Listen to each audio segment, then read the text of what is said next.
and their full line of quality cars and trucks. Toyota, I love what you do for me. The 339th consecutive sellout here in Chicago, anticipating the introduction of the starting lineups.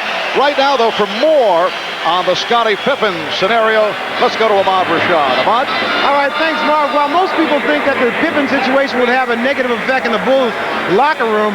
If it has, you cannot tell by the atmosphere down there. Now, just before the game, I spoke with not only Scottie Pippen, but also Tony Kukoc for about a half an hour, and they both agreed that while they have had some misunderstandings on the court, they do not have a problem off the court. Now, there has been a lot of speculation as to what happened in the locker room after the game on Friday night. My understanding is that most of the talking was done by the team captain, Bill Cartwright, voicing his displeasure at Pippen's actions.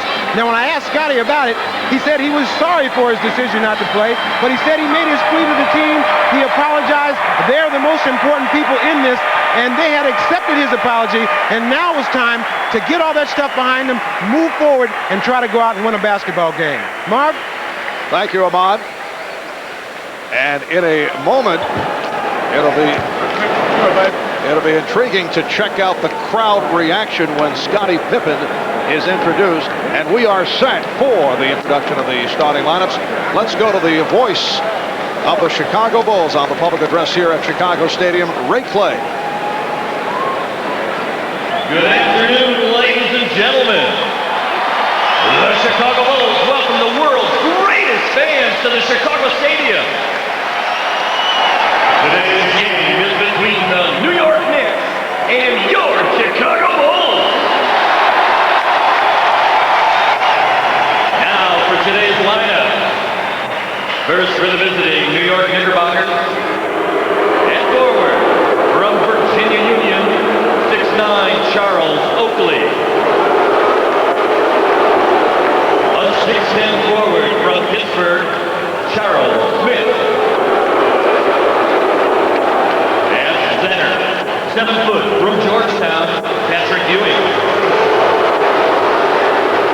And one guard from Oklahoma State, 6'5", John Stark.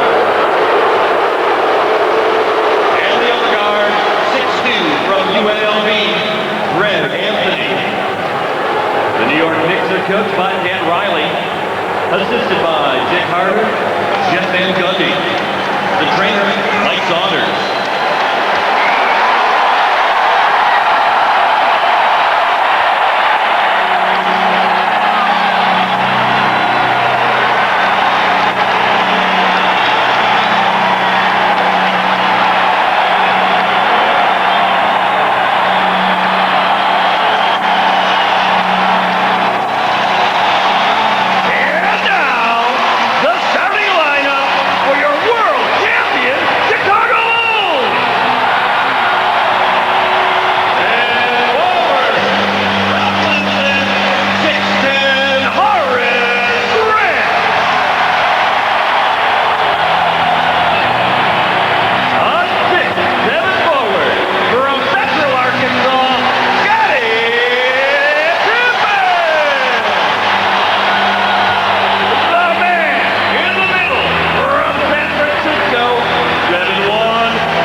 No question, positive reaction to the introduction of Scottie Pippen. Overwhelming, and I think that's what everybody surrounding this ball game, in particular the Bulls organization and players and coaches and also a lot of fans, wondering just what that was going to be like.